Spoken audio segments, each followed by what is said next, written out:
everybody. Tim here. I'll talk if you'll listen. Episode 56, and I am beyond frustrated. Beyond frustrated.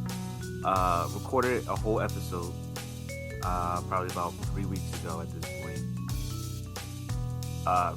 45 minutes in.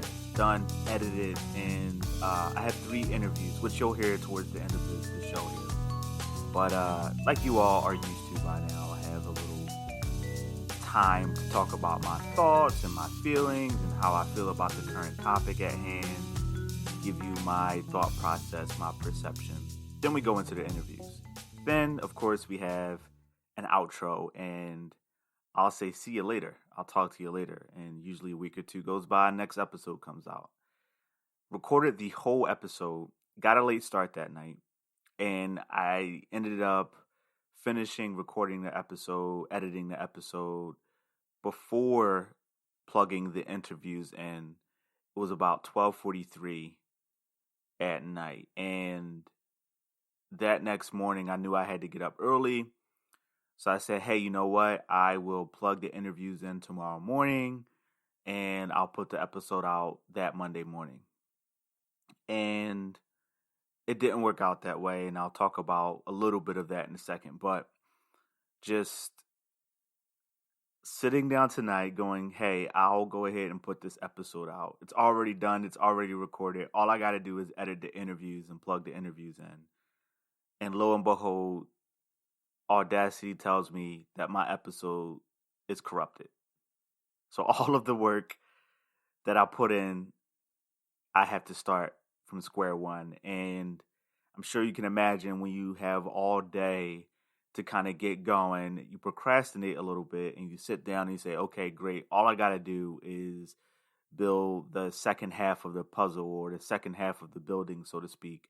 And then you sit down and you get started and you realize you got to start from square one. Really, really frustrating.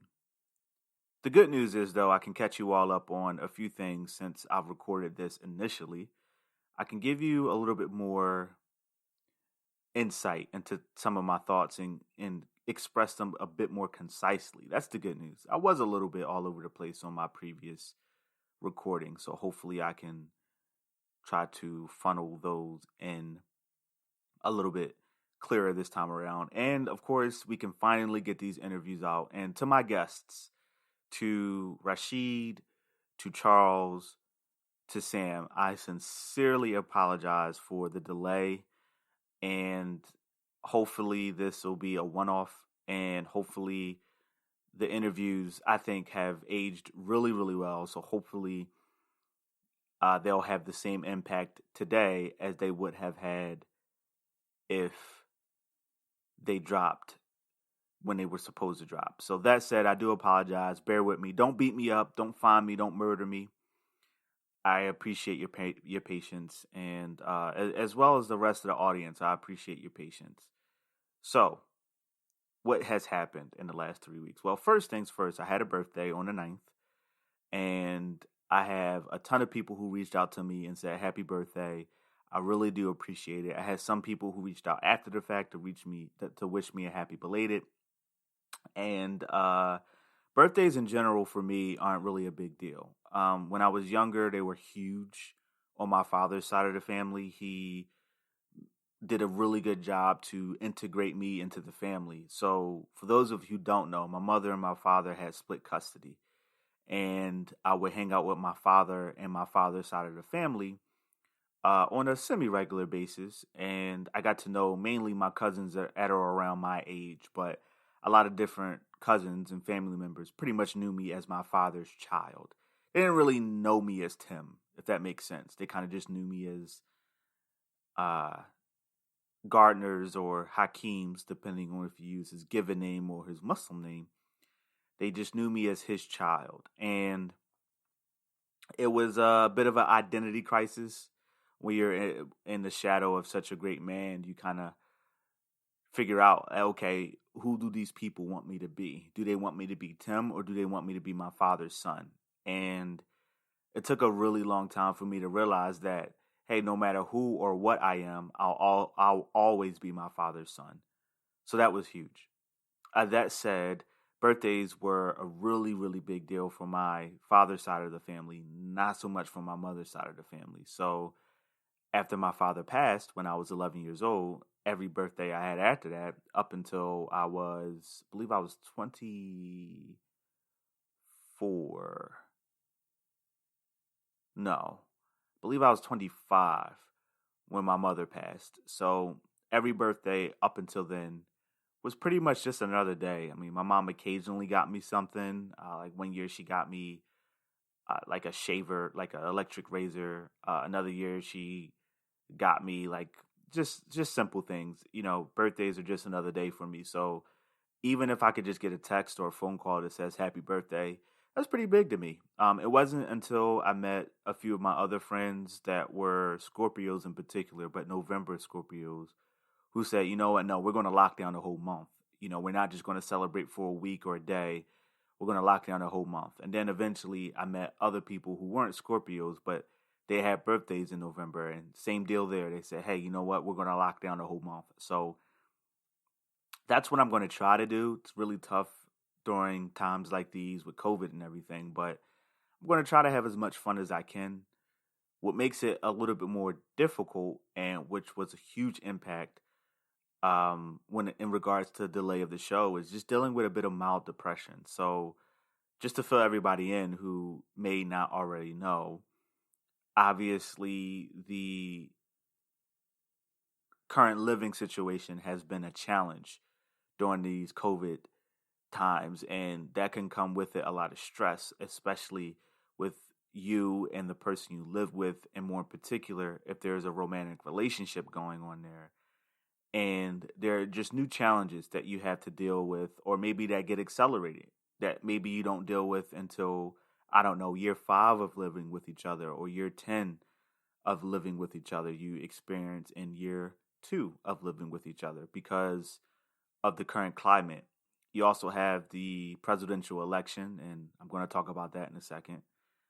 You have my responsibility for those of you who know me, you know, and have been listening to the podcast for a while, you know that I am a Mason, and I am currently the presiding officer of my particular lodge. Or if you're in another fraternity, I'll use the term chapter, just so you can kind of relate there. And with that, it comes a lot of stress. And you have people who are old enough to be your father or grandfather relying on you to make certain decisions. To take it a step further, we're currently in COVID. So we have to get really, really creative for how we stay in touch, how we continue our community outreach, how we continue to mentor children and partner with youth programs, how we continue to raise funds for the lodge, and how we continue to contribute to certain foundations like the AIDS Fund or diabetes or cancer, et cetera, et cetera. It can be really, really difficult, especially when I believe I am the second youngest member of the lodge. So I am the second youngest member of the lodge, and lo and behold, here I am running the whole thing. Now, the good news is, just like anything, everything is all about relationships, and we have good relationships with people.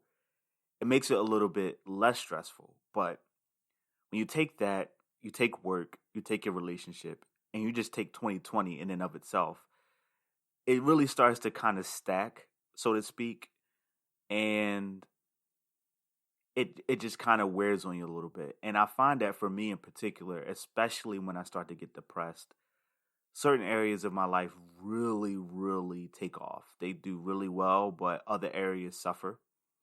For example, if I had to pinpoint one of the areas in my life right now that are going pretty well, I would say it's the lodge.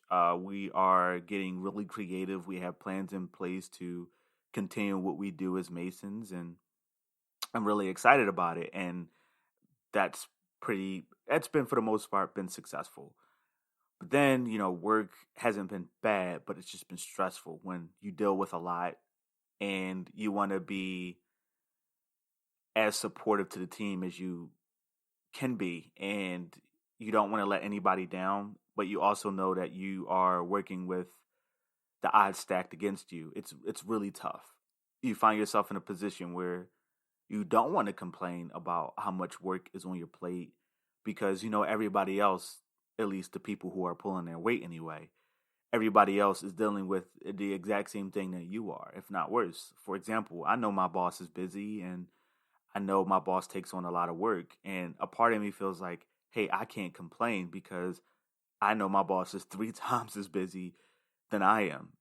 On the other end, a part of me is like, no, you know, my emotions are my emotions. My reality is my reality. And that's completely independent of whoever I work with and work for. I still have a right to feel the way that I feel, regardless of with what other people are going through. So that said, I find myself in a really tight spot on, hey, do I have a right to feel overwhelmed and stressed at work? Or do I kind of put my nose down and keep going until I get to the light at the end of the tunnel? Finally, of course, with the election. Now, I'm going to be very, very open with you all. I mean, it's the only way I know how to. Politics is very, very low on my list. I really don't care. There are certain aspects about politics that I do care about. But what makes it really, really tough is when you have people around you who care way more than you do, and you can tell that this is something that really matters to them, and they reach out to you to share a little bit of that excitement. So Joe Biden is our president elect, and a lot of people across the country, in some cases the world, but more specifically the people within my social circle, were very, very happy and excited. And although I'm glad for Joe Biden, I'm really happy to see him and win the presidency and see what he can do over the next 4 years and potentially 8. I just kind of don't care as much as my peers do, and I don't quite know how to express that sometimes in the moment because we all know a Debbie Downer, right? We all know a party pooper who isn't just quite as excited as everybody else. And I'm sure you've gone out, whether it be something simple like you go to a Dave and Buster's, or it be something huge like you go to a party or a festival, and it's just that one person or maybe a couple of people, and they're quiet, they're not drinking. I mean, we all know that one person, right? You go out somewhere, you're trying to get turned up, so to speak, and there's that one person. They're not the designated driver. They're just not drinking, but they're not a part of the fun. They're kind of just quiet, and they didn't want to be left out, so they came, but they're not participating in any of the activities. We all know somebody like that. And you just think to yourself, like, why are you here? Or like, why are you trying to bring me down? And I'm really, really conscious of stuff like that. And I don't ever want to be that person. So I've had people reach out to me like, yes, we did it. Joe Biden's in. They're really, really happy. And I'm kind of like, yeah, that's great. Like, I'm happy, but like, I just don't care as much as you do. And the problem with expressing that is you either come off as that party pooper or as that Debbie Downer, or you give people the impression that you maybe didn't vote the way that they did, or that you don't care at all. And it's kind of like these things where I kind of equate it to eating a good plate of dinner. You sit down, you have a great meal, you're eating it, you're enjoying it, and you think that it's obvious because you finished your food, but you don't express that the food was good. So people are starting to question, wow, did he even like it? You know, was it good? Did he hate it? And it kind of ends up being the same thing. Like, you know, I'm not jumping for joy. I'm not doing backflips. I'm kind of just like, okay, great. The outcome is the one that we kind of wanted. Okay, let's see what happens. But because I'm not expressing that in the same way as my friends are, it kind of creates this perception that maybe, again, I didn't vote the way they did, or whatever the case may be. So it kind of gets really tough to navigate that, because I know, take certain people around me who are really close to me, for example, I know that this election was very stressful for them. And it's really tough to empathize or support somebody dealing with a level of stress when you don't care as much. Again, the election I can recognize as important, but I wasn't as invested as everybody else was. It's like, okay, I'll get my ballot, I'll vote, I'll drop it off, and that'll be it. But for everybody else, it quite literally made them lose sleep. It was very, very heavy on their minds. And I can tell that some of these people wanted to confide in me and wanted to use me as an outlet to talk about it, but maybe chose not to because they didn't feel that like they could. And it's a really, really tough position because on one end, you're like, yeah, I can't empathize with you. Find somebody else to confide in. But on the other end, you feel like, hey, I'm a really close person to you. You know, I'm your friend, I'm your brother, I'm your boyfriend, whatever the case may be. And you're like, hey, I want to be there for you, but you can't.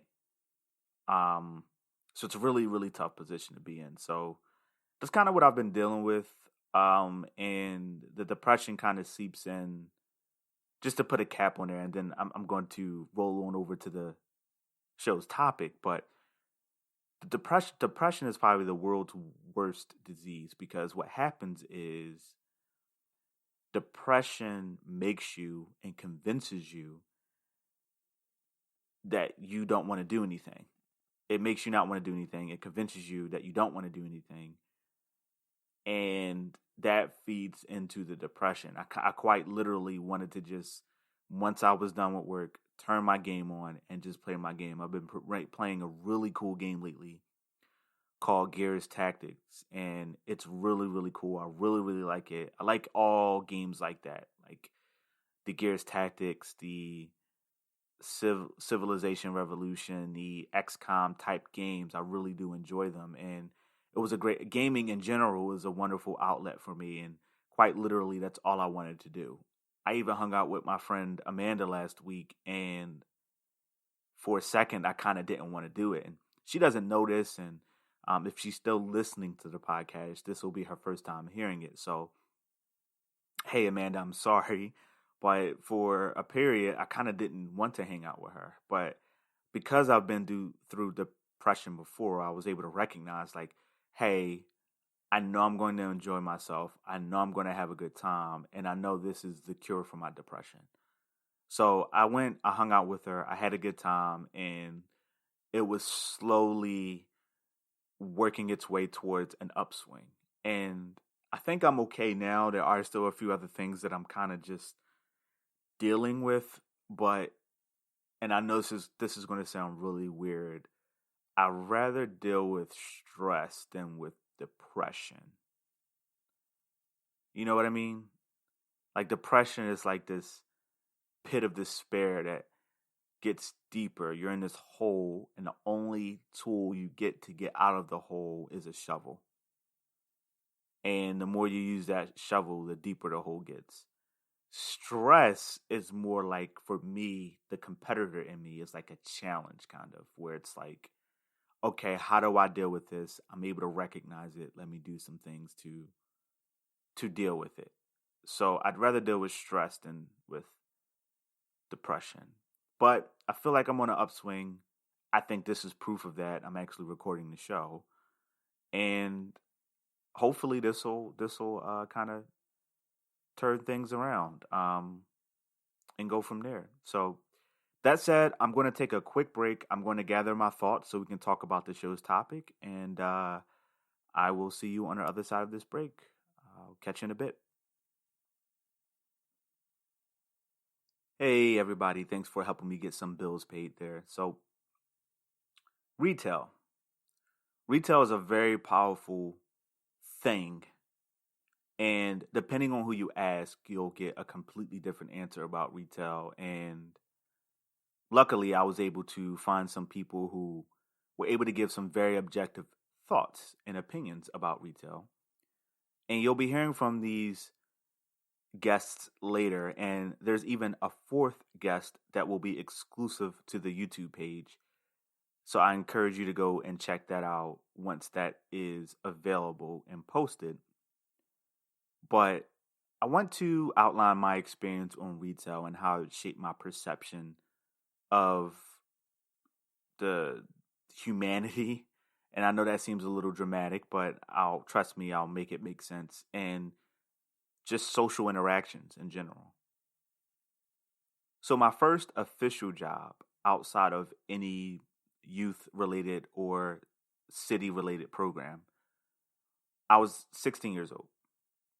And just to compress my retail journey into a few minutes here, I was blessed enough to work with people who were very passionate, some not so much, but the ones that were very influential were all in leadership positions.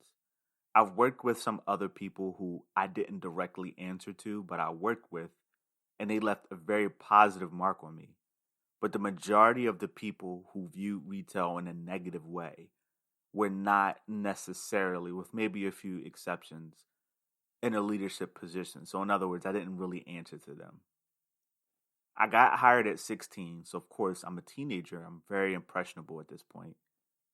And I started to work for a young man who I'm still close with to this day. And he left a very huge impression on me. He was really big on leadership and development. And he just knew how to talk to me. And I am so grateful for him. I give him a lot of credit to who I am today. My district manager was a woman who was very nurturing, and she wanted to see me develop not just as a team member or as an employee, but as a person, as a young man. And I really felt like she was invested in me. And I had a really positive experience with her. She was a straight shooter. She had a sense of humor. Just ultimately a great, beautiful woman. And she left a great impression on me.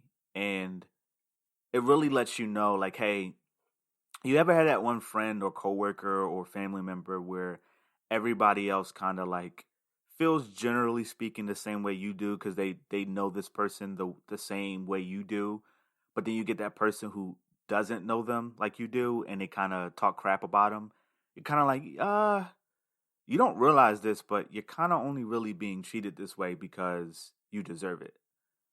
You don't think that, you don't feel that way, but it's true. To give you an example, because I want to respect everybody's privacy, there was a friend of mine who was really, really good at playing poker. Could tell when people were bluffing, made a lot of money. And this friend had a knack for telling when people were kind of BSing. So I had somebody come to me saying like, yeah, they don't really like this friend. That friend keeps them at a distance, et cetera, et cetera. And I knew like, well, that's because this person knows you're a BSer. You know, they're good at reading you. They picked up on that. And as far as you're concerned, they just don't like you. But in reality, it's just you're a dishonest person and they picked up on that.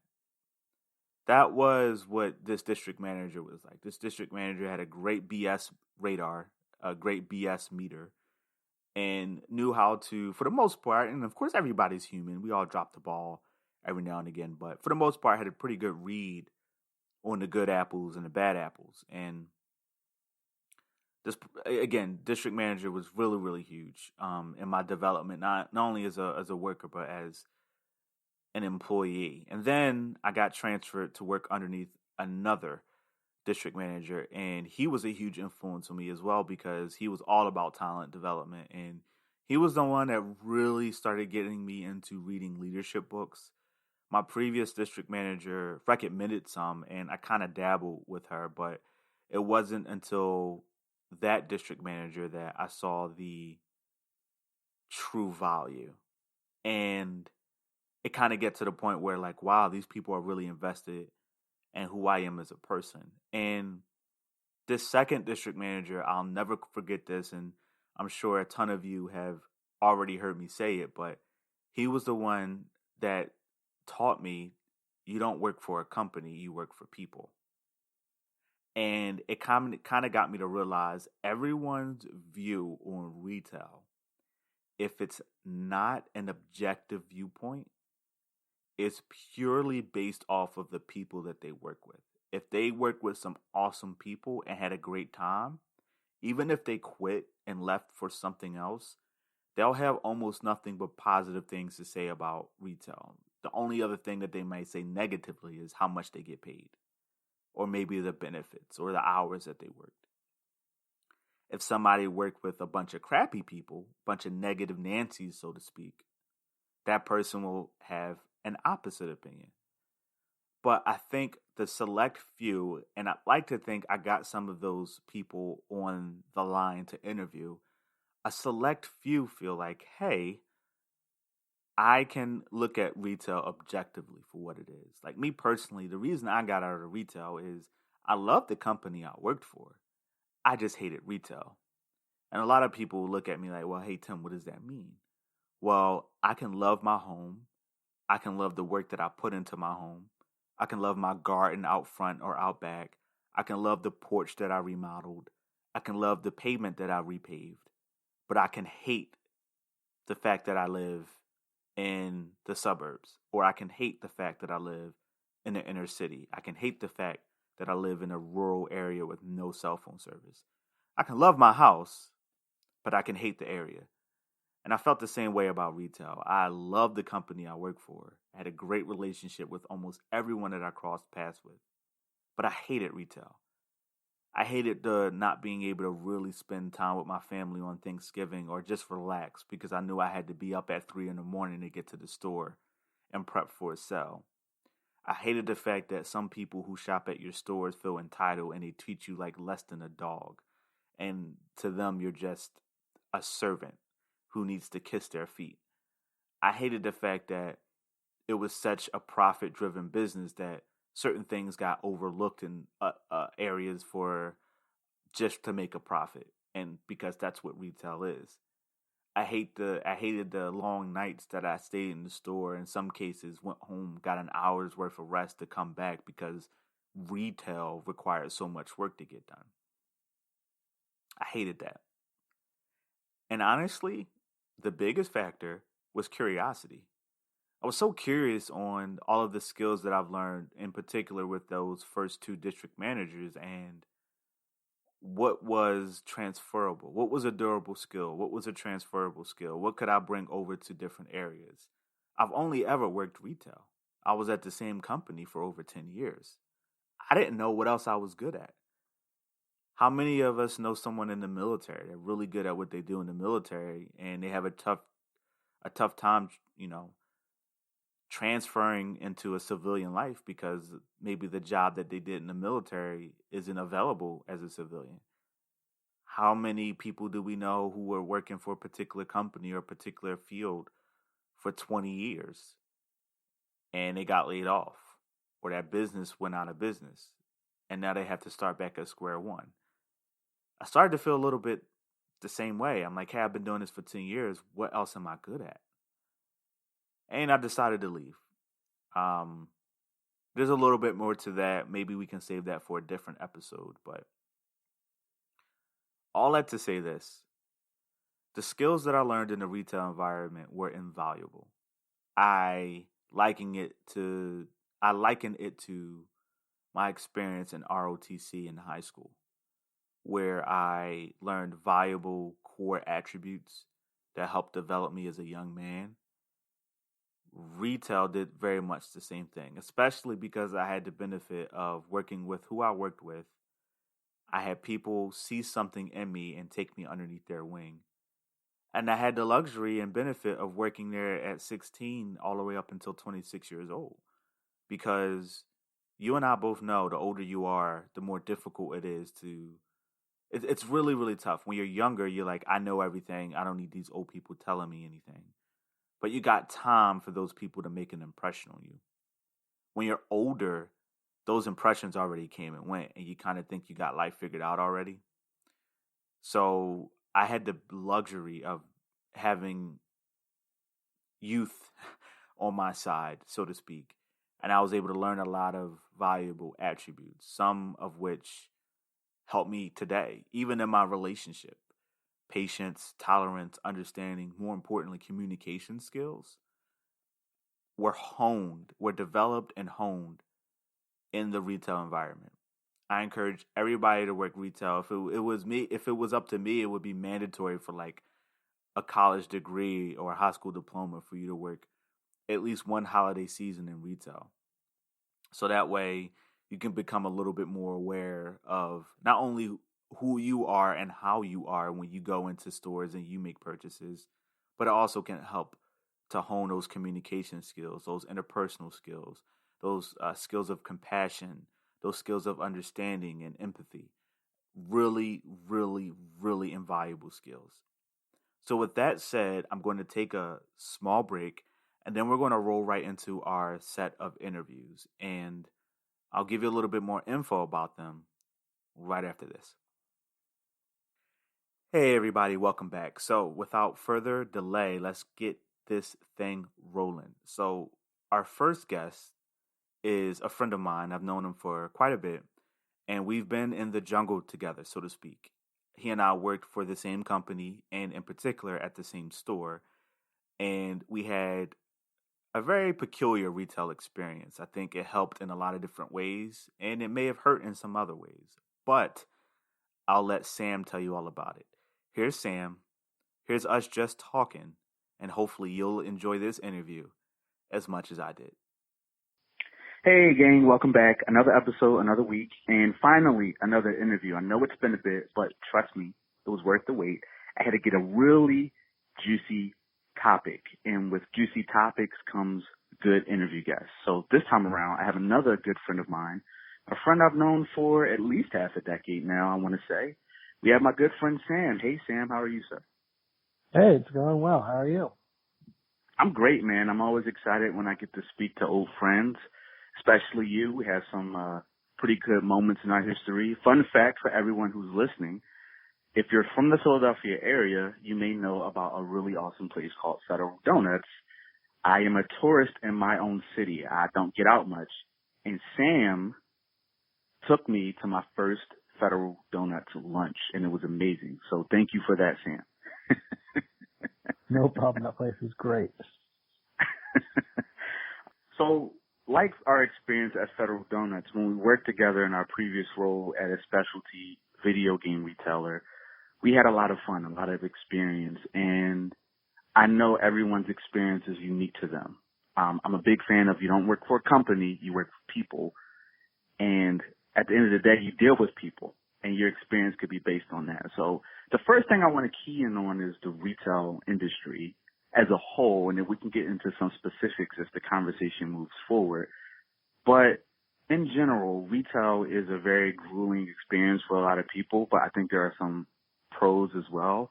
Would you say working in retail has made you a better person socially, or do you think it kind of you picked up some bad habits from retail? Oh, I think it made me a much better person socially. I think it had a tremendous impact on my growth and development socially and in my career path. Now, I'm glad you said that, because you'll have a lot of people, especially younger people, who they get really upset and bitter about working in retail. You know, the long hours, the sales you got to take up and put down, the jerks that you deal with on a regular basis, whether that be a coworker or a customer that comes in. What was it about your experience that helped you see the diamond in the rough, so to speak? You said it made you a better person. What was it about it that got you there to that point? Well, I think I saw retail as a building block towards future steps in my career. So right now I work at a very fast-paced, high-energy, high-stress job, and you mentioned dealing with difficult people. That hasn't changed. I deal with difficult people every day. The skills that I learned at working retail, those were fundamental to my ability to deal with difficult people now. And I mean, in my last review, and even my colleagues all say, you're very good at dealing with difficult people. You're patient. You're able to diffuse these situations. You're able to bring us to a conclusion without dragging it on. So that as a specific example is one of them, but I do have many more. What would you say was the catalyst for you? And keying on that example specifically, your colleagues now say you're very patient. If you could look back into your previous role in retail, what do you think was the the turning point where you're like, you know what, I'm patient now? It wasn't that night. Was it like a switch that you flipped, or was it something that kind of gradually happened over time? I would say there were one or two instances. I can't immediately recall the specific details, but there were instances where a guest to a store, a client would come in and ask for something that we didn't have or ask for something that we couldn't provide, and they would get very upset. They would get emotionally involved in something that was something that we couldn't do. And I very clearly remember the first few times dealing with that, I fumbled many times. I believe once I had the Better Business Bureau called because I did not do a good job. But oh man, I do think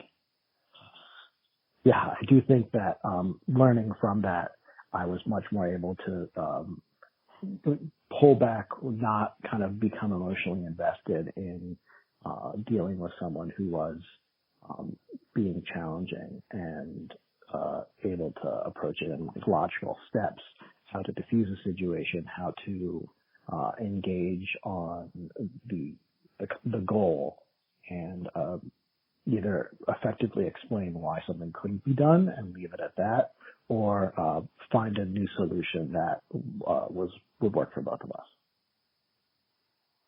Now, some would say, based on your experience, especially some of what you shared, that retail can turn a person cold, where for you it turned you more compassionate and more understanding, kind of raised your emotional intelligence a little bit.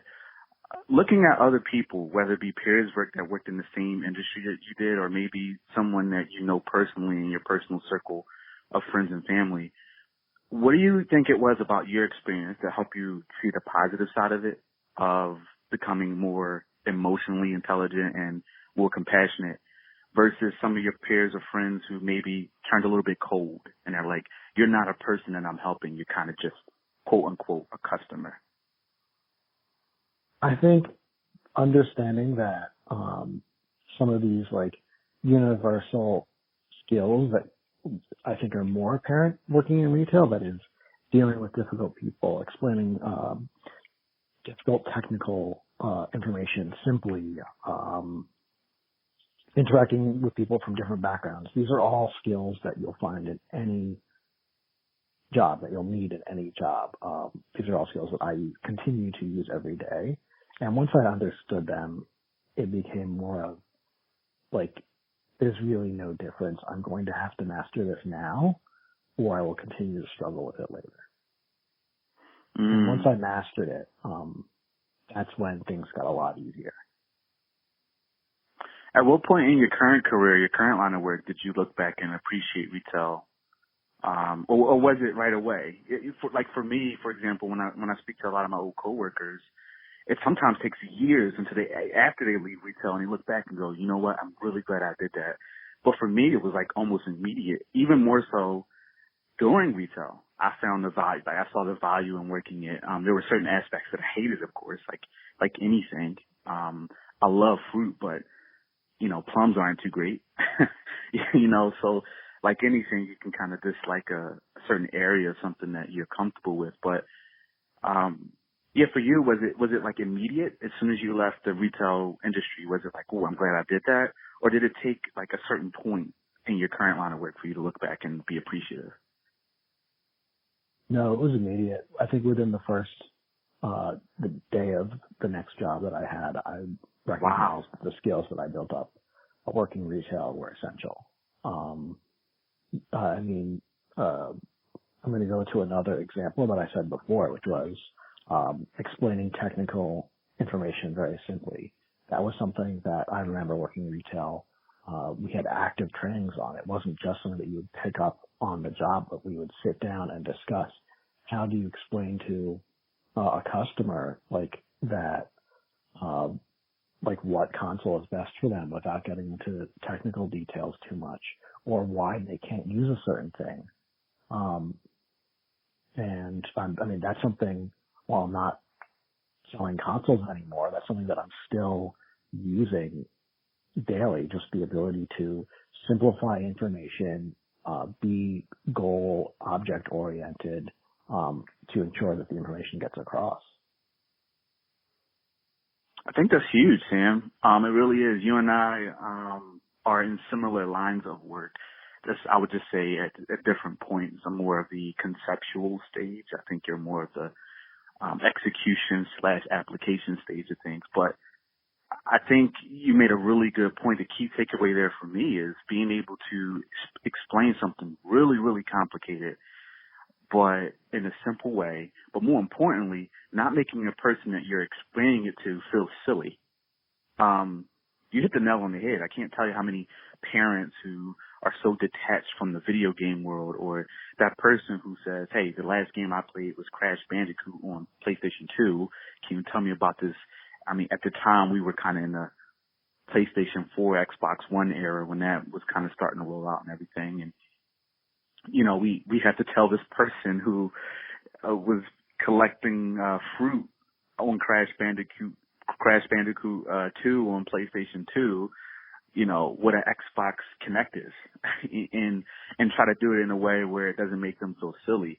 And even in our current jobs, you know, I find myself being the go-to between the IT department and the operational department.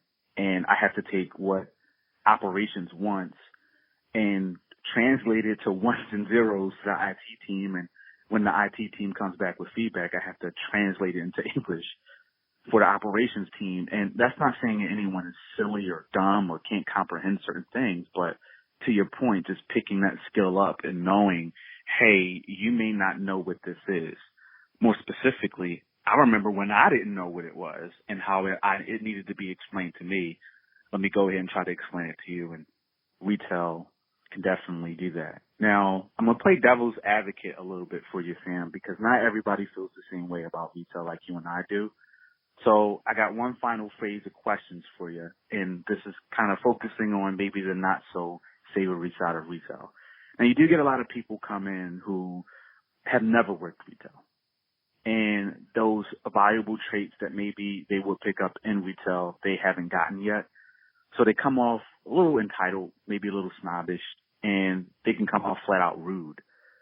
What would you say to that person who maybe has never worked retail before, and they kind of look down their nose at anyone working in that industry? What insight or feedback would you give to someone with that point of view? I mean, that's a tough question because it's really hard to tell someone to check their ego or check their privilege. And in this case, like, that's what you're asking them to do. And it's not even, I don't even want to get into that. It's not even like you're checking your privilege, because working retail is, like, as we've discussed, it's an essential, like, building block for some professions. When I've come across those people, because I have come across those people in the past, I've chosen to ignore them because I know that the skills that I've picked up in working retail, like that we've discussed, dealing with difficult people, maybe those people, and explaining technical details simply, I let the work speak for itself, especially in a professional situation. I have watched those same people struggle, where people that I've had the privilege of managing or myself have been able to coast because it's a skill that they've picked up on. And on one hand, I don't want to kind of just throw my hand out and say, like, yeah, I'm not going to pay attention to you. On the other hand, if someone's not willing to learn and grow with me, there's nothing I can really do. That's huge, Sam. One, it's very insightful and very mature. I would even argue to say, who knows, maybe you would not have been able to look at it that way without retail. So it's funny how things come full circle. Sam, this has been great, man. This has been another phase in our friendship, our relationship.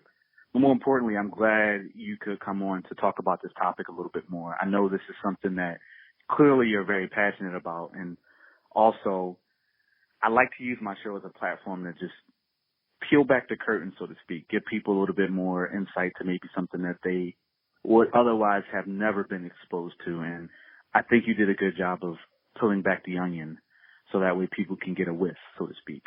Hey, Sam, this was great. I can't wait for this to go live so you can hear it. And, hey, if you get any feedback from any of your friends and they want to reach out to the show, you know what to tell them. And until the next time, Sam, you take care. You have a good one. You too, Ted. You too. Wonderful, wonderful, wonderful interview.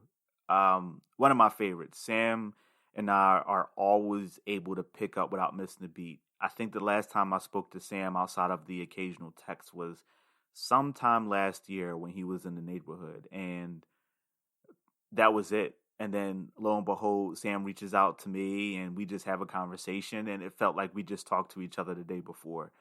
I think it says a lot when you can find people in your life where you can do that with, because how many of us know somebody where you haven't spoken to them in a while, and then it's almost kind of like you're getting to know them all over again, and you're back at square one, and it's kind of weird. You had that weird, awkward conversation, really weird, awkward interaction. It's not like that with Sam. Special chemistry there, and I feel like Sam and I can talk about anything forever. One thing that I wanted to key on about Sam is how he spoke about how the skills that he acquired in retail, he was able to transition in his current job. And the fact that he says he leans on those skills every day, I think it's really, really huge. Another person who has had a lot of time in the trenches with me, and in particular in the foxhole of retail, is my buddy Chuck. Now, you all know Chuck. I talk about Chuck like it's a requirement, and I was actually just talking to Chuck earlier today on his way to work, and really good friend of mine. I literally would not be who I am or where I am without Chuck. He's a great person, great influence in my life, and he's pretty damn cool.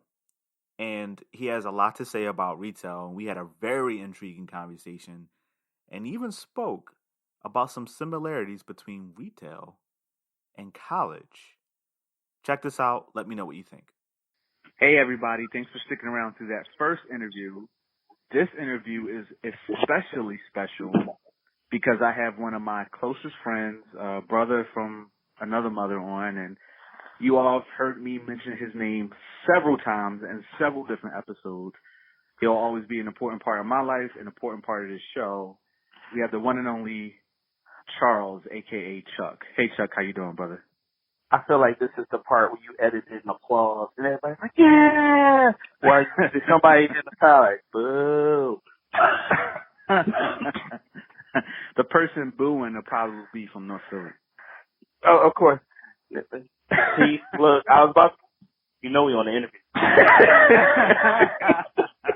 Right.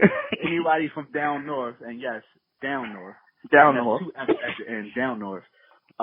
Is listening, don't hurt us, don't come for us. But, Chuck, this is going to be a special one, man, because not only is it always special whenever you and I get together, but this is a topic that we've had dozens, and maybe even over 100 discussions about, and that's retail.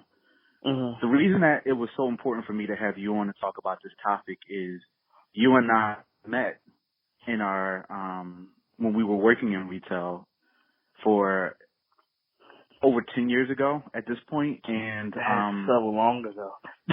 So long ago, yeah. Over 10 years ago. But I think it helped to bond us closer, and it helped to shape us both as young adults and now even adults in our current lives. That said, though, when we met, you were in college. You were going to LaSalle University at the time, and I never had that college experience. I didn't go to college, but from everything that I've heard and read, of course, college can be a huge impact on a person's development, especially socially. I believe the same can be said about retail. So the first thing I want to focus on for you specifically was, did you see any similarities between your experience in retail and your experience in college? So when you sent me that question, I was sitting there thinking about it for a while, and I gotta admit, they're both a social experiment, without a doubt. The only thing why I would say they differ, I feel like college teaches you, more of like a fun aspect of dealing and working with people, whereas working in retail teaches you a lot of patience for people. So I agree. I think in college the patience looks a little bit different, and discovering who your friends are and who your friends aren't. Retail patience is more discovering who you are and who you are not.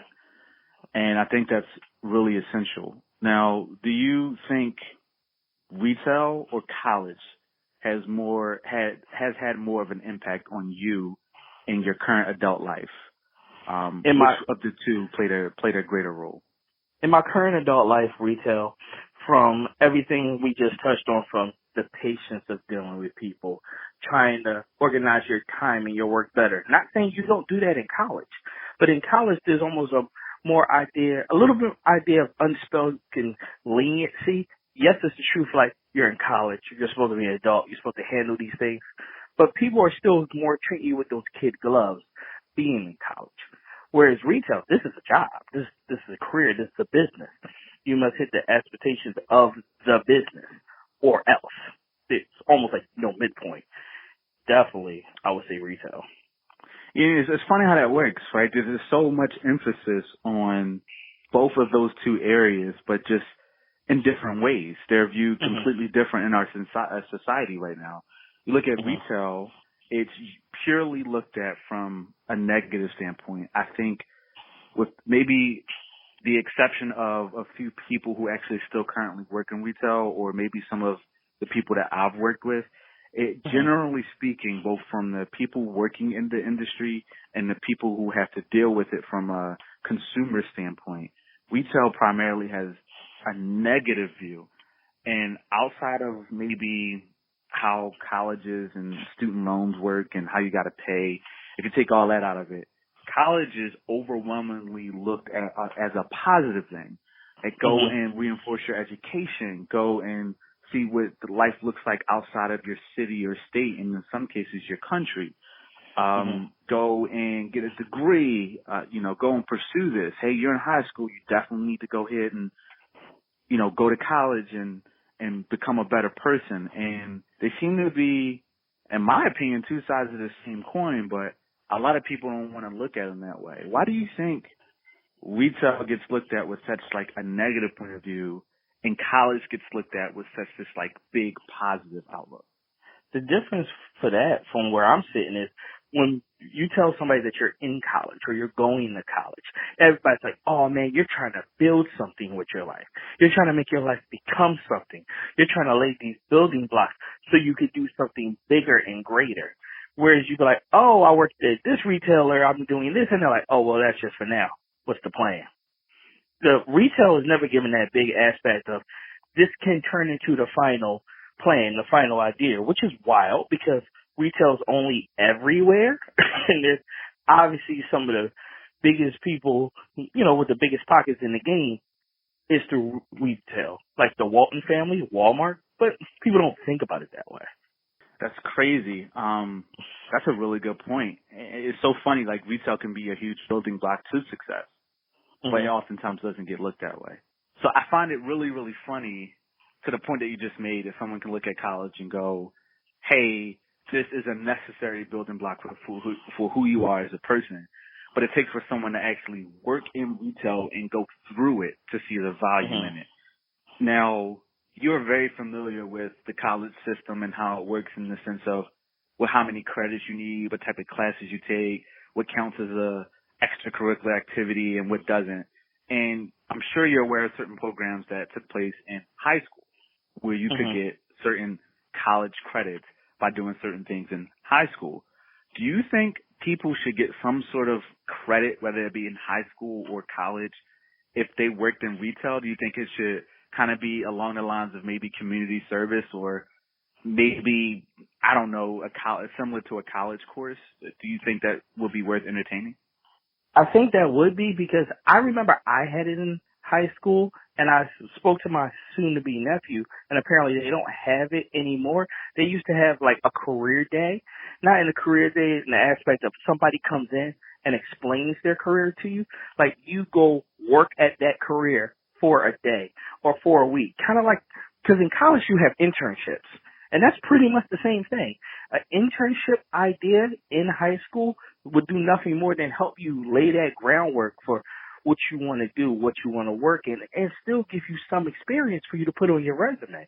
Because you leave high school and it's like, well, I want to go to college, I got to get a job. And it's like, well, you haven't done anything. I can't give you anything. Whereas if you had that in high school, like, hey, we know you need community service credits, so how about you go take this internship, earn community service credits while also seeing a career that you might want to grow in.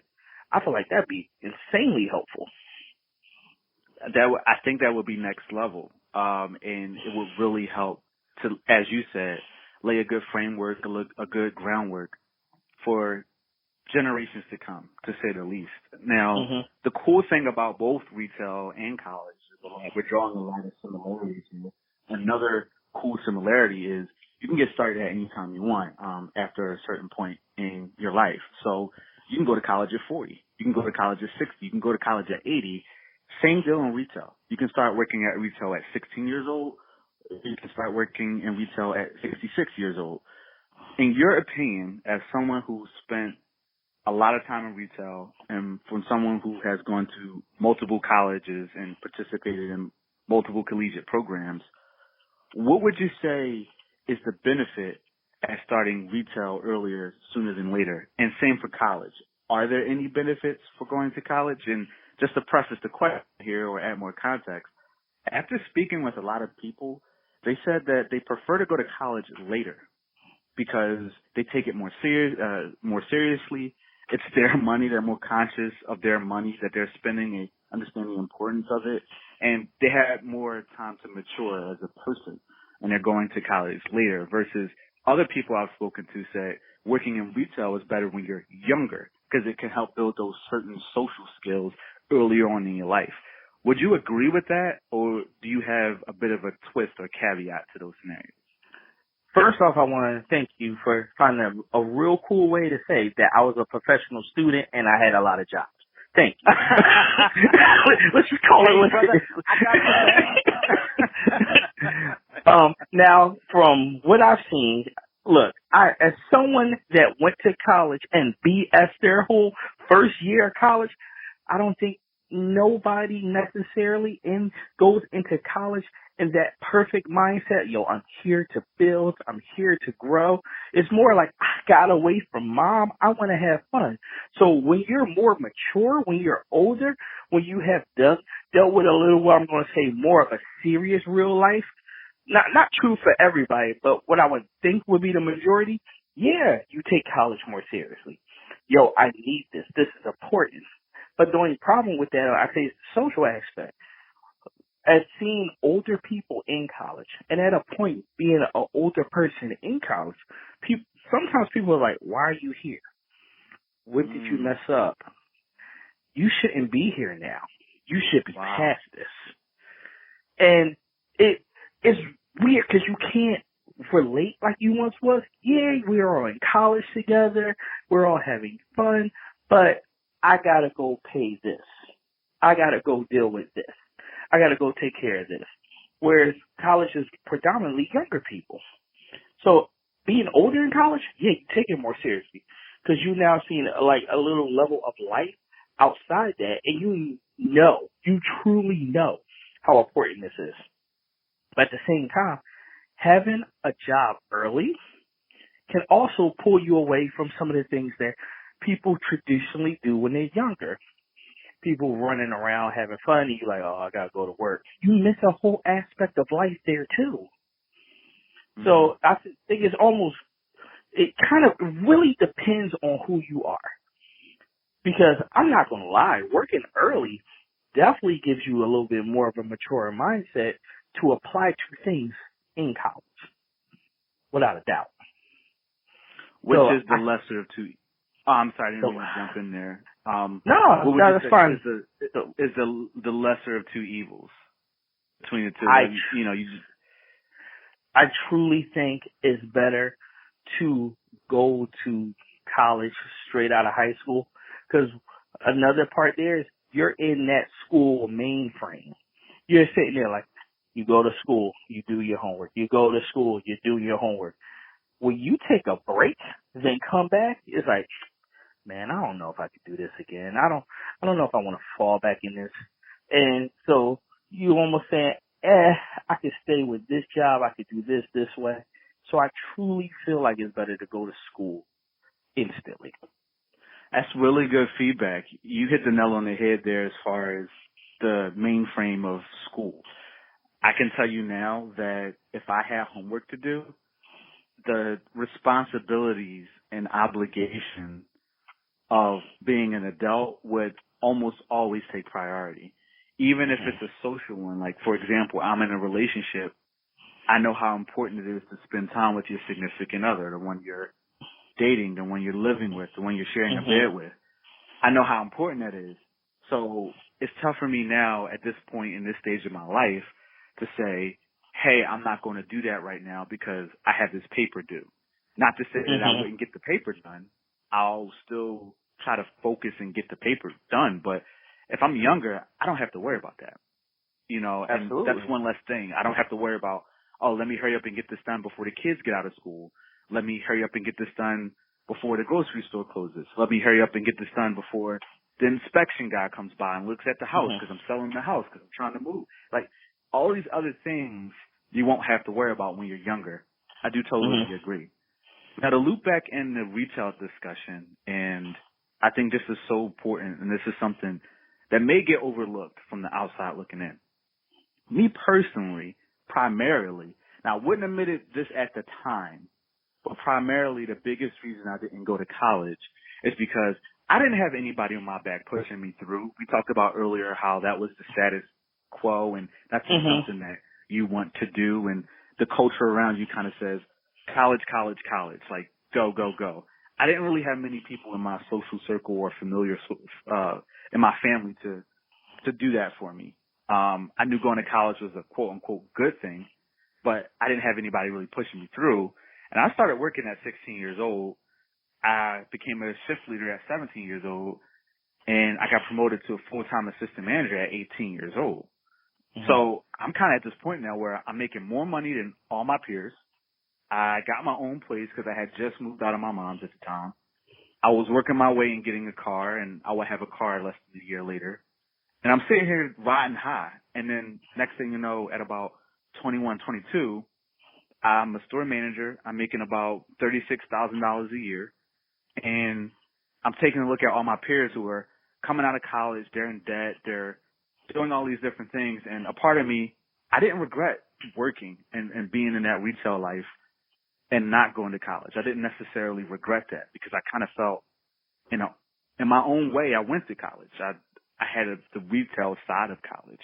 Do you think there should be some sort of program put in place where we talked about experience earlier, where you can take those years in retail if you decided not to go to college and put that on a collegiate application and get some sort of credit system or something like that? Or in the inverse, if you spend a certain amount of years in college, you're coming out of college, you don't have any working experience because you were focused on school, that should garner you some additional experience outside of just, you know, hey, you don't have any experience at all. Do you think there should be some sort of system put in place there, or do you think that might break things and things are fine the way that they are? I think there should be some system, but at the same time, I don't know how you put it in place, because you hit the nail that I feel like I've seen on both sides. I've definitely seen people that work, get to a certain point, but then some businesses go, well, this person was in college for this. Let me talk to them first. Let me move them ahead of you. So you have people on the side like, but I have all this experience, but you don't have the degree. But the same thing happens on the other side. You can have the degree, come out, I'm ready, I learned how to do this, and Josh say, well, where's your experience? I'm sorry I didn't get the experience, I was in school. I'm sorry I didn't get the experience, I was working. So they needed to be something, but I don't know how to implement that. I don't know how to weigh that. Yeah, I think it's a tough problem to have, and it's definitely something that I think some companies need to look at, because ultimately degrees and experience is all preference. Sometimes you hit the nail on the head. Sometimes you get somebody who's the perfect candidate. They interview really, really well, and you and I have both experienced this. You get them a name badge, you get them a paycheck, they start working, they are horrible. Mm-hmm. And then you have some people who interview horribly. They freeze up in the interview. They can't talk, or you ask them like, hey, so tell me what type of video games you play, and Madden. And then that's it. Like, okay, next question. And it's like, oh, come on, you got to give me a little bit more than that. But you know what? I need the holiday help. You my last interview for the month. I guess I'll hire you. And then they kick ass when they get to working. And it's like, who were you? Where was this person in the interview? So at the end of the day, experience and collegiate degrees and all these other accolades and requirements, it's all preference, and it doesn't really matter in the first place. So hopefully we can reevaluate the industry and what the requirements and the status quo is and are, and hopefully we can shake things up a little bit, you know, when we get a little bit more power, not where we are right now. I think it is the same way I think of, because as you know, I play games. I think about this that way. I can read the whole rule book or something. It is different when I'm playing it. 100%. 100%.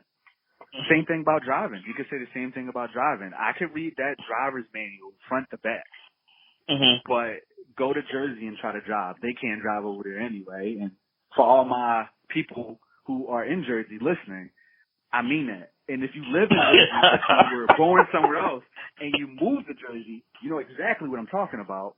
And Absolutely. When you're stuck in traffic or somebody make an asshole move, and you take a look at it and you look at that plate and it's a New Jersey license plate, you understand. You know what the deal with that is. But hey, but no, all love to my people from Jersey. You know, keep listening.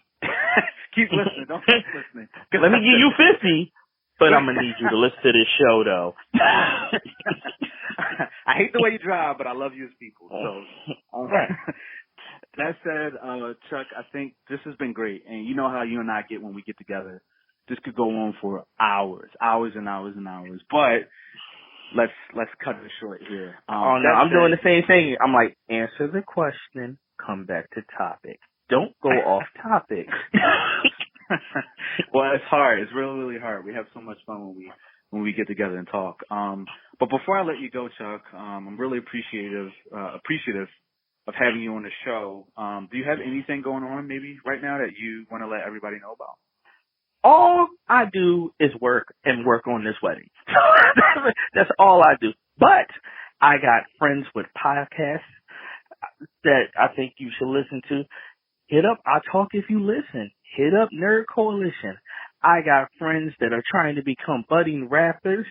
Q-Flow. I got friends that Barber, Bryant. I got people across the world that's doing things while I'm just doing this.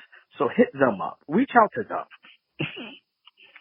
Right on. I appreciate that. Hey, friends support friends. That's the true definition of that. Well, thank you so much, Chuck. I really appreciate you coming on to the show and talking with me. It's been really, really fun, and I'm sure we'll be talking offline sooner rather than later. Absolutely, because you know every time you talk, I tend to listen. I don't know why, but yeah.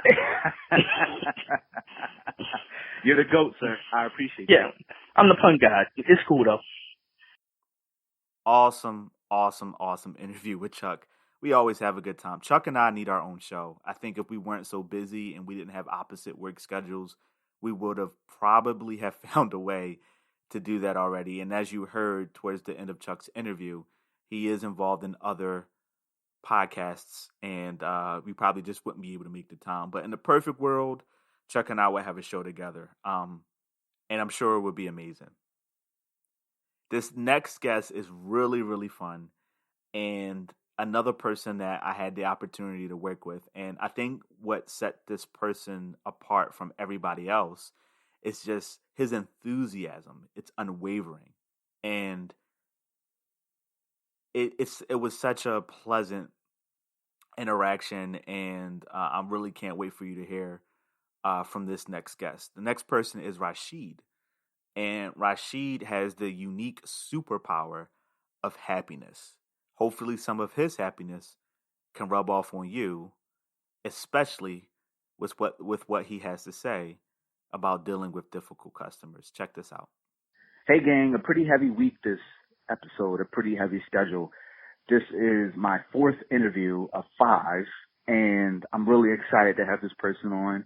Another person that I've crossed paths with in working in retail, and I thought it was really important to have this person on to talk about their experience in retail. This time around, we have Rashid. Rashid, how are you, sir? I'm fine, sir. How are you? I'm happy, man. Your energy is just always so positive, so it's rubbing off on me. That's good. That's a good thing. Then I'm doing my job. Exactly.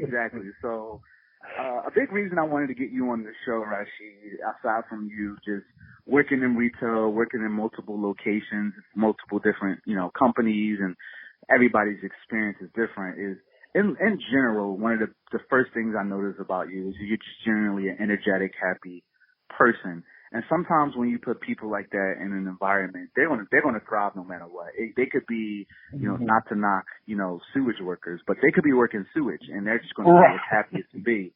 But sometimes you put people in, challenging situations or, situations that have a toxic culture, and sometimes it can beat up on them a little bit. And I know the perception out there is that retail is this toxic thing, and that's not always the case. But I wanted to get your perspective. You being a happy, energetic, positive person, did retail help to cultivate that energy and make you more positive, or do you think it put a damper on who you are as a person? Well, you have to think about it this way, Tim. Since I've been in retail basically all my life, you have to think about it like this. One, when you start working in retail, it's split. You're now a customer, and now you're a retail worker. You actually go into the store, buy stuff, and then at the same, conversely, you work for that company, and then you serve that person. Sometimes you get that person that is nasty as hell, and then you get that person that is bubbly, polite, just trying to get their job done, try to work, and then ironically, you get that customer that is just want to get a deal. They're basically gonna stay in there until they get that deal. Then they got that understanding customers like, oh, okay, I see that coupon is expired, this and the third. So to really answer your question, it actually heightened my bubbly personality because I know both sides. I know when that disgruntled customer comes in annoyed, not at you because you don't know this customer can't pay. But they're mad at the company because they did them wrong. It's like what my supervisor recently said. Customers think with their hearts and make decisions with their heart. And that brings in emotion when in fact they need to make decisions through facts and with their mind. So knowing this, I know that even though that they're mad, they're not mad at me. They're mad at the company. And I can't change my perspective. I can't be mad with them and throw anger out at them. I have to nullify the situation to the point where they calm down. You don't tell them to say calm down, but they calm down. They understand to reason. So my personality, my look on life doesn't damper. It doesn't sway. So it doesn't slow down for me at all because I've been through it. I've been in retail since, I was 14. I worked with my mom. She was a florist and we had those customers too. I work with you as well and we get it all. So it actually builds on my character as opposed to breaking it down. I think that's huge that you can stay positive and take something from a negative situation and convert that energy into positive energy, because one thing that I want to key on that I think could get missed by most people just listening on the surface, but just to break down what you said, there's two ways to look at things. You can look at it in a positive light or you can look at it in a negative light. And when people come in and they're in a crappy mood or they feel entitled or they're rude or they're tired or they're angry because it's their third trip up to the store because they got the wrong thing or whatever the case may be, at the end of the day, that person does not know you. You really don't know them. And how can you take that negative vibe and make a positive out of it? Another thing that you said that I want to key in on next is that sometimes in working in retail, you have the same thing. You have people who maybe don't have that positive energy, and they're just there to work. They're there to come, collect the paycheck, go home. They don't give 110%. They don't, smile. They don't put that positive energy out. And they're not necessarily rude, but they're just like, they don't go above and beyond as far as the positivity goes. And you know what? There's nothing wrong with that, though. You try to supply for your family, especially nowadays, currently with COVID-19. We're just realizing, some of us are just realizing that, those that work at ShopRite, those that work at the food store, those that work at the mall are now quote unquote essential workers. And, especially with the pandemic is happening, they have to go, and not only do they have to deal with the customer, they have to deal with the pandemic as well. Will I get sick that day when that person doesn't want to wear a mask and stuff like that? So I feel for them, I agree. It's nerve-wracking, yeah. I agree, and there's nothing. I'm not knocking those people. And sometimes you have those people, they come in and they're not overly positive. Like someone like you, Tick, for example, right? And you just mentioned that you can rub off on customers too, and I think sometimes that positive energy can rub off on your coworkers, and it can kind of like lift everyone's spirit up. What would you say to, or tell me about a time where maybe you walked into a store, you were coming in as a customer, and you saw that person, and maybe they weren't having the best day. Like you said, they have a lot on their mind. They have, kids or bills or COVID. There's a pandemic. They have a lot of these different things on their mind. They just don't seem, happy and boisterous. Do you kind of say, okay, let me keep this short and sweet. I'm going to go in, buy what I got to buy and leave? Or do you kind of like take that personally? Like, geez, why are you here if you're going to be mad? Like, how do you personally take that when you're on the customer side of the counter? That's an excellent question. It's twofold. It depends how I feel. I know these retail workers because I've been there, and I know they just trying to get their job done and trying to get home just to sit down and drink a little bit of bourbon, just hurry up, get home, make that check and get home. And then there's some people that wants to get that little pep talk, that little cheering up and stuff like that. And nothing wrong with that either. So there was one time I actually ordered a new router at the Micro Center. If you recall the Micro Center, all the way up in Wayne, and I dealt with this employee. And then I was like, he had a really sad look on his face, and I was like, "Is everything all right, sir?" And then he said, "No, but it is going to be all right." And I'm like, "Okay." When people say that, just because you see the emotional on their face doesn't mean that they're not happy, and then, I didn't probe the question. I just, kept it pushing. I got my stuff and went on out. And before I left out, I told them to make sure you have a good day on purpose. And then I think that made her a little bit happy because they show that a customer is concerned about him. And there's some customers that won't have any concern with their retail worker. Like you said, they're just here to get their stuff, get in, get out, may not come return again unless there's something wrong with the product. Then they're dead. I think that's a really good, first and foremost, just you as a person. I think that's dope. It says a lot about your personality that you were willing to ask. But I think in general, you touched on another key area, and it's a relationship. The customer employee relationship exists, whether the employee or the customer wants to admit it or not. It exists. The moment we interact, especially if it's an end-to-end type of experience where I greet you at the store, I help you buy what you're buying, and I'm ringing you out, and I'm bagging your stuff, and in some cases I'm walking you out the store. That's an end-to-end experience. So you form a relationship and a bond with that person, and it just like the relationships and bonds we build in real life. What do we want out of this experience?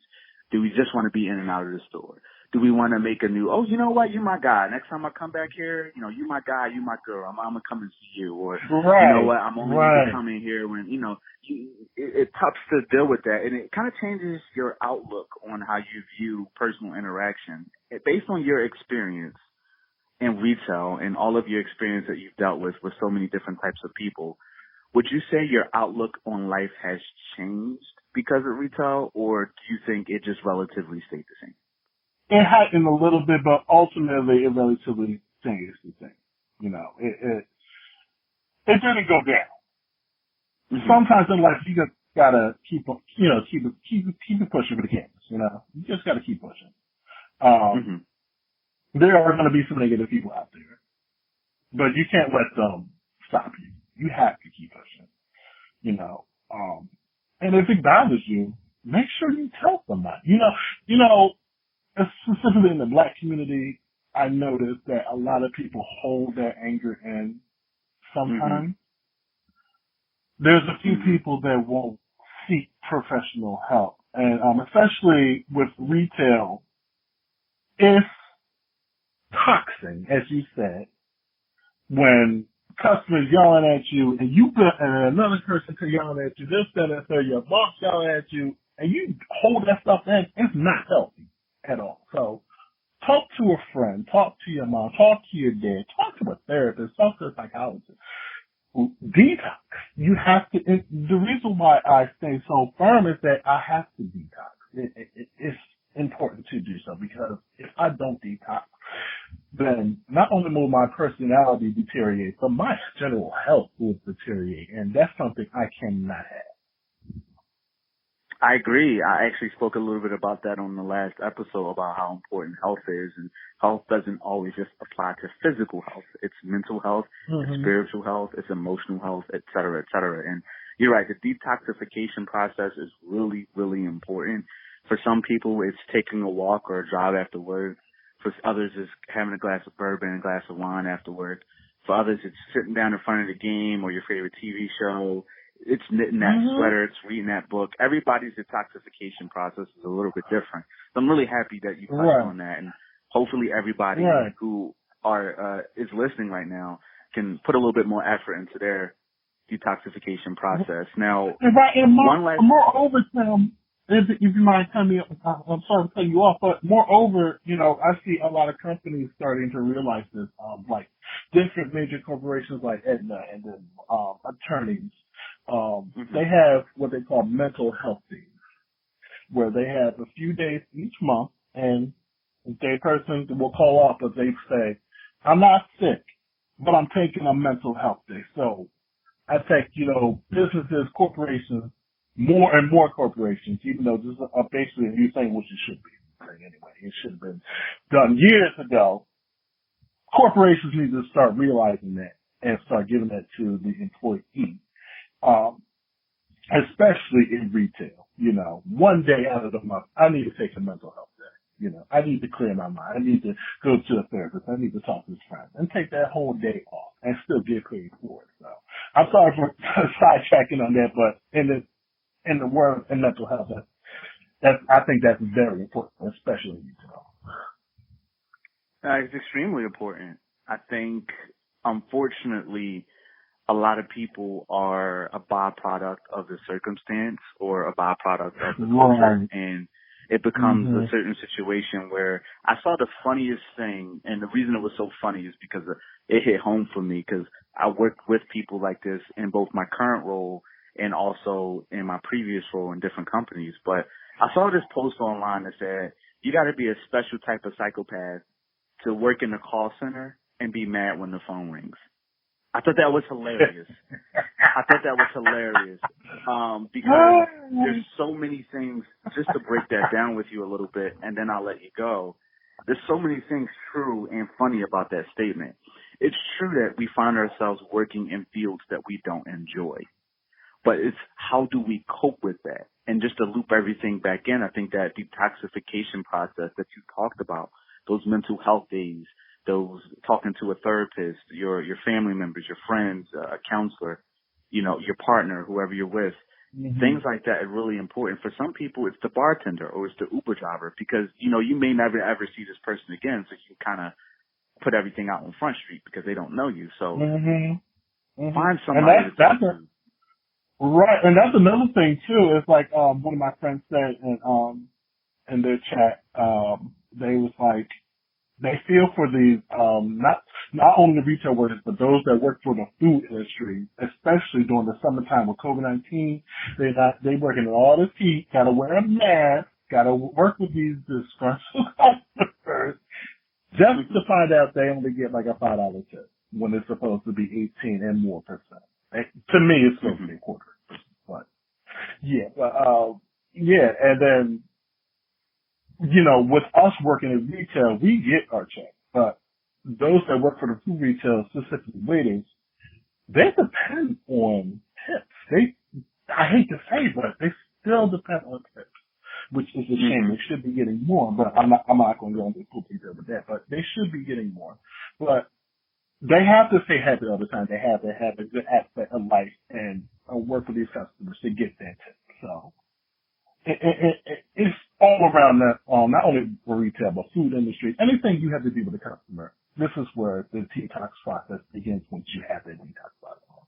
So. Agree. I think that was very well said. I think we touched on a lot of key points here, Rashid, and we could talk about this all day. But I'll wrap it up here, and I just want to say thank you so much. I can feel your energy through the phone, your enthusiasm through the phone, and I'm really excited to share this with all of my listeners and all of my viewers. Oh, no problem. It was a pleasure. I'm really excited to get everybody's feedback, and once even when your friends or family that work in retail, once they hear, I would love to hear from them as well. And I think this is a topic that this is near and dear to a lot of people's hearts. It is. It is. But before I let you go, Rashid, do you got anything going on that you want to let the people know about? Not really, but I will promote my best friend. His name is James Montgomery. I think it's J Mott Photography. So he started doing photography not too long ago, actually before the pandemic he started. The man is good. The man is really good. So just look up on Facebook, James Montgomery. His rates are very reasonable, so don't be, for those black people that's trying to support black people, don't be asking for no discounts, I will not give you a friend for Rashid discount. Come on. And in general, let's start supporting all black businesses. Like, don't be asking for no discount, pay in full. There has to be a reason why you have to pay this amount, because they work hard. They're trying to start something. And let's start supporting them, regardless of the price. So, but specifically, go out, support my man, James Montgomery, J Mont Photography. He's good at what he does. And like I said, I'm not giving you no discount. Well, I appreciate it, Rashid. I really do. I'll let you go, and hopefully I'll be talking to you sooner rather than later. All right. That sounds like a plan, so thank you so much for having me. Woo. Full list of guests, and there's one more that will be exclusive to the YouTube channel. So I encourage you to go to check that out. A good friend of mine, Rob. Now, the reason you want to go and check out the interview with Rob and I is, one, if you want to continue the discussion, but two, Rob and I were both store managers for the same company, and we had a very similar path. Didn't know the other person existed until we came into contact with one another. So just goes to show you how similar a lot of us can be without even knowing it. So I encourage you to go and check that out. It's not up yet. Don't worry. If you're subscribed to the YouTube channel, you'll get a notification, if you have notifications on, that the video is available. If you aren't already subscribed to the YouTube, I know early on you may be thinking, well, hey, Tim, there's nothing on there that's different from what I'm listening to now. That has changed. There are exclusive interviews, especially the COVID interview that I did with my buddy Brian, and a few other videos and thoughts that I put on the YouTube channel that I tried to use to mix it up a little bit. So I encourage you to go and subscribe. Stop what you're doing. Go and subscribe. Also, while you're at it, follow me on Twitter. I do a lot of polls on Twitter. And one of those polls I spoke about with retail. I was able to get some polls from all of you on retail, both on Facebook and Twitter. And an astounding 80% plus of many of you said that you think retail is essential. I posted a poll on both Facebook and Twitter asking, hey, do you think retail is very, very important? Or do you think it just doesn't really matter? Do you think everyone should work in retail? And an astounding 80%, both on Facebook and on Twitter, has said yes, retail is very essential. So if you want to participate in any of these polls, trust me, I try to make them as interesting as possible.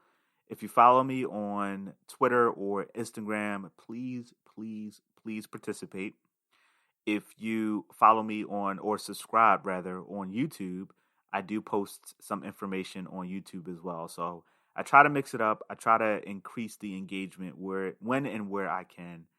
And you all have been doing a phenomenal job of keeping me engaged as well. So with that said, everybody, I'm going to go ahead and try to wrap this down and get this out as soon as possible. I'm 3 weeks overdue at this point, and I want to hear from you all. So again, follow me on Twitter, and hopefully I'll be hearing from you soon. One last thing before I let you go is the holiday season is coming up. You probably need a little extra dough. You probably are wondering how to do that. I encourage you all to click on my Acorns link that you can find in the description of this episode. When you click on that link, you'll get a free $5 to get started. And if you're wondering what Acorns is, it's essentially a savings account that earns money. It's a good doorway, a good introductory step into getting involved in stocks and shares and bonds. But it takes all of that complicated junk out of the way for you. To put it in perspective for you, year to date, I've earned less than 10 cents from my bank year to date. We're talking from January till now. I've earned less than 10 cents in interest from my bank. With Acorns, I've earned over $18 so far in dividends. So it works if you think, oh, Tim, that's just $18. If I handed you $18 right now in cash, I'm sure you can find something cool to spend that on, whether it be some extra coffee, whether it be gas in the tank, whether it be a nice gift card for somebody for the upcoming season. I'm sure you could use that money. So stop what you're doing. After you subscribe to the YouTube, click on that Acorns link below and get started. Hey, you get a free $5. Acorns will do all the work for you. And before you know it, you can start earning money in your sleep. I've earned over $1,000 in savings thanks to Acorns. I can't touch it. There's no card associated with it, so I don't have to worry about dipping into my savings. And it helps me sleep better at night knowing that I have a nice stack of savings if and when something crazy happens, especially during times like we are in now. Wouldn't you feel more comfortable if you had an extra $1,000 to dip into during these times? That said, I'll let you all go. I hope you enjoy the rest of your day, your night, your week, whenever you're listening to this. And as always, I'll keep talking if you'll listen. Take care.